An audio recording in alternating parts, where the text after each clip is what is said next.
parla de que hi ha alguns casos que inclús ells mateixos incomplixen. O sigui, ells mateixos incomplixen la normativa que ells mateixos van imposar dels percentatges.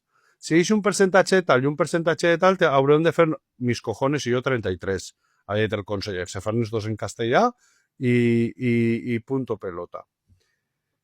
A partir d'ahí, pues, bueno, ja van tindre jaleo en el tema de les comarques castellanoparlants, que les ficaren, que no tenien que haver-les ficat, que ells sabien que els vindrien bé de cara als resultats, i després han incomplit totes les peticions d'obertura de grups en València.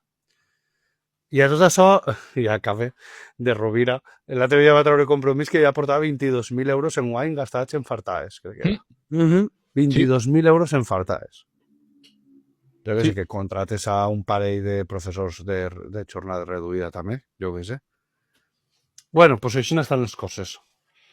És que és un tema que, vull dir, com a valencià, actualment a l'exili, i com a persona que ha pogut estudiar tota la seva vida en valencià, a Benicarló en este cas, fins que vaig arribar a la universitat i em van dir, bueno, que esto de estudiar en la universitat, hijo, esto es diferente, en castellano, em cabreja molt, hòstia.